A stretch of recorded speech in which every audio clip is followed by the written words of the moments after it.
Good morning everyone. আবার একটা নতুন সকালে ঘরে বাইরের তরফ থেকে তোমাদের সবাইকে ওয়েলকাম। আশা করছি তোমরা সবাই খুব ভালো আছো। বাজে 10টা বাজে 10, সব কাজ হয়ে গেছে। সকালবেলা উঠে ওই পিঠের খিঁচটা একটু কম, কিন্তু বেশ ব্যথা করছিল, তো কাজগুলো করতে একটু সময় লেগেছে। অন্যান্য দিনের তুলনায় আজকে একটু বেশি সময় লেগেছে, কারণ ব্যথা থাকলে ওরকম ধুম করে ফটাস করে একটা গিয়ে টান লাগছে, কষ্ট হচ্ছে। মাঝে মাঝে নিঃশ্বাস নিতে গেলে ওইখানটা মনে হচ্ছে একটা টান লাগছে। তো যাই হোক, এরকম তো হতেই থাকে, মানে একটা দিনও ঠিকঠাক যায় না, একটার পর একটা একটার পর একটা, মানে ভগবান তৈরিই করে রেখেছে আর কি। মাঝে মাঝে মনে হয় আমার জন্যই তৈরি করেছে, ফুরসত নিয়ে একটা দিনও যদি কোনো কিছু ছাড়া আর কি ঠিকঠাকভাবে যায়। যাই হোক, তো ভাত আমার হয়ে গেছে, ওই যে ভাত করা হয়ে গেছে। আর আজকে ওরা ওই কচু বাটা আছে, কচুটা তো অনেকটা বেটেছিলাম, ওই কচু বাটা আর ডিমের আমলেট দিয়ে দুপুরবেলা খাবে। আর রাত্রেবেলা একটা ডিমের ঝোল আছে, 3টে পার্শে মাছ আছে, কচু বাটা থাকবে, তড়কা আছে। এগুলো নামিয়ে নিলে রাত্রে আজকের দিনটা হয়ে যাবে। আর আজকে রাত্রেবেলা ইচ্ছা আছে, মানে রাত্রেবেলা না, সন্ধ্যেবেলা ইচ্ছা আছে অফিস থেকে এসে আজকে একটু চাউমিন বানাবো। কালকে সকালে রায়নকেও টিফিন দিয়ে দেবো, আমাদেরও ব্রেকফাস্টে হয়ে যাবে। তো দেখা যাক এবার, কালকে এগুলো তো করতেই হবে। তারপরে কালকে সকালেরও কোনো রান্না গোছানো নেই, কি রান্না হবে সেটা ওর বাবাকে দেখি জিজ্ঞাসা করে নিই, ওর বাবা কি বলে। ওর বাবা যদি বলে বাজার থেকে এনে মাছ রান্না করবেন, তো ওর বাবাই করবে, কারণ আমার পক্ষে তো সম্ভব না। সকালবেলা জানোই, তোমাদেরকে বলি যে তাড়াহুড়ো করে ওরকম কিছু করতে আমি পারি না। আমি ভাত করে দিয়ে যাব, টিফিন গুছিয়ে দিয়ে যাব। আগে খাওয়ার পর যদি বলে ভাড়ালি কাটা আছে, মানে থোড়টা কাটা আছে, ভাড়ালি করে রাখতে, আমি আজকে এসে ভাড়ালিটা করে নেবো। কিন্তু তাড়াহুড়ো করে মাছ রান্না করতে সকালবেলা পারবো না, ভেজে রাখলে আজকে কালকে সকালবেলা ঠিক আছে। তো দেখা যাক ওর বাবা কি বলে, ওর বাবাকে ফোন করব, দেখি ওর বাবা কি বলে, তার উপর ডিপেন্ড করছে। আর মামু উঠে গেছে, মামু ফ্রেশ হতে গেছে।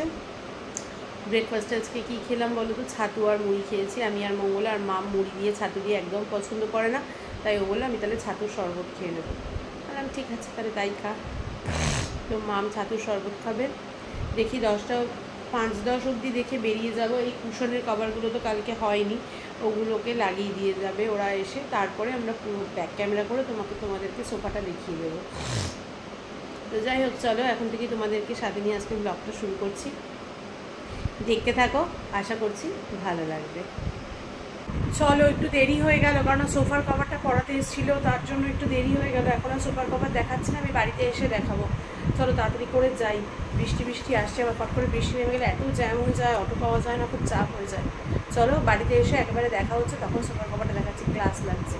পরে আসছি, চলো। পরে না, একেবারে অফিস থেকে এসে আসছি। এই সময় বাড়িতে ঢুকলাম, 6টা 10 বাজে। অফিস থেকে কখন বেরিয়েছি, অটোগুলো এত ইরিটেট করে, মানে এত ইরিটেট করে বলবার মতো না। অটোওয়ালাগুলো, ওদের জন্য এই এত লেট হয়। যাই হোক, চলো এখন রান্নাবান্না আছে, রান্নাবান্না সেরে নিই, ফোনটা একটু চার্জ দিই, ফোনে চার্জ নিই। তারপরে সোফা কভারটাও তোমাদেরকে দেখাইনি, ওই জন্য এই ঘর থেকে আমি ভিডিওটা করলাম। তারপরে সোফা কভারটাও দেখিয়ে দেবো। চলো আগে আমি রান্নাটা সেরে নিই, তারপরে যা করা করবো। ভাড়ালি বটিটা হয়ে গেছে, কিন্তু পুরো কালো দেখতে পাচ্ছ কেন বলো তো? এই যে লোহার কড়াইয়ে করেছে, এই জন্য কালো হয়েছে। আর এইদিকে এই যে বসিয়ে দিয়েছি চাউমিনের ডিম ভাজা, আর এইদিকে চাউমিন সেদ্ধ।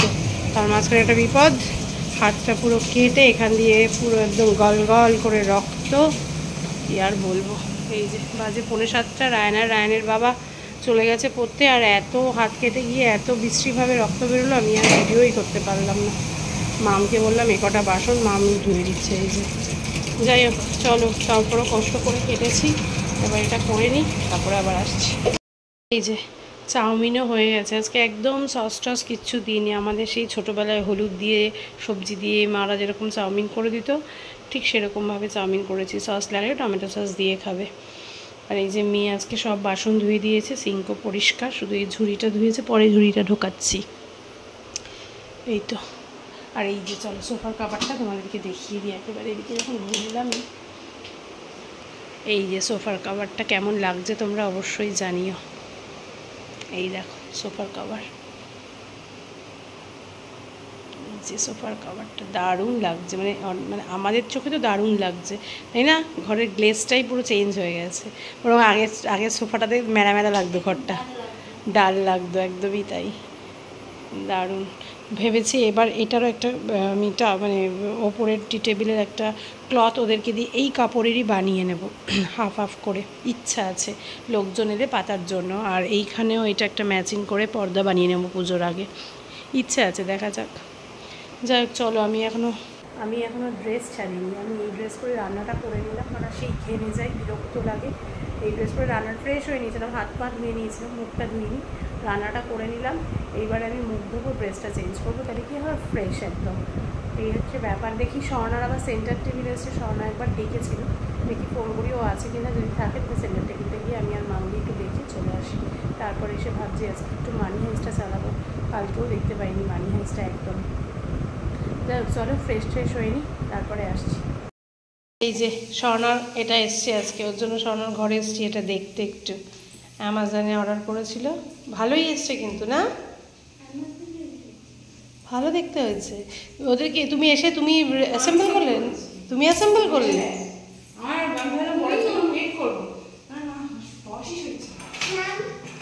মাম চিন্তা কর, মাম ওই যে চেয়ারটা দেখতে বলছে, খুব সুন্দর হয়েছে। আর এই আরেকজনকে দেখো, মাম, খুব ভালো লাগছে। ফ্যান, ওকে মনে হয় এতক্ষণ ফ্যান না চালিয়ে রেখে দিয়েছিল, বুঝছিস তো। ওর বাবা এসছে, এবার ওর বাবার সাথে। তোমারটা কোথায়? তোমারটা কোথায়? এই যে চিড়ে ভাজা নিয়ে আসছে। চলো, 8:30 বাজে, এই স্বর্ণার ঘর থেকে এলাম। এবার একটু ইয়েটা দেখি, যেন মানি হাইটস শেষই করতে পারছি না, দেখতেই পাচ্ছি না, তো শেষ করবো কি। পিঠের খিচটা আছে এখনও, হালকা হালকা আছে, খুব বেশি নেই। যাই হোক চলো, মানি হাইটসটা দেখি, তারপরে আবার ওরা আসলে খাওয়ার দাওয়ার বার করে গরম করবো, খেতে দেবো, তারপরে শুয়ে পড়বো। চলো পরে আসছি। ওই দেখো বাজে 10টা হয়ে গেছে, আমার 12টা বেজে গেছে মানি হাইটসের। কারণ না, এই যে মানি হাইটসের মালিক চলে এসছে। কারণ না, ও আসলে তো দেখা যাবে না, আর মানি হাইটস ওর জন্য বন্ধ। আর এই যে খাচ্ছে। হ্যাঁ, কি দিয়ে খাচ্ছিস? খুব কষ্ট। কেমন হয়েছে ভালি গুড়িটা? মাম বললি না তো, দেখতে কালো হয়েছে রোয়ার করা ইয়ে বলে, খেতে কেমন হয়েছে? আর এই বাবাও বসে গেছে, আমারটা গরম হচ্ছে। বাবা, আমার ভাতটা বেশি গরম হয়ে গেছে। চলো এবার খেয়ে নিই, তারপর আবার আসছি। যে এখানে বাজে এখন 10:35, আমাদের খাওয়া দাওয়া হয়ে গেছে। এরা এসছে যে সোফার কাভারটা দেখতে। এই যে এই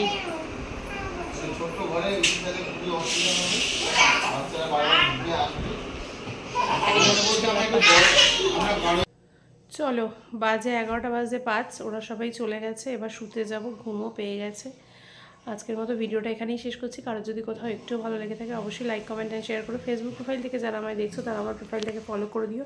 ইউটিউব চ্যানেল থেকে যারা আমায় দেখছো তারা আমার চ্যানেলটাকে সাবস্ক্রাইব করে দিও। সবাই আমার সাথে থেকো, পাশে থেকো, সবাই খুব ভালো থেকো, সুস্থ থেকো। দেখা হবে কালকে একটা নতুন দিনে, নতুন সকালে, নতুন ব্লগ নিয়ে। ততক্ষণের জন্য tata, bye bye, good night.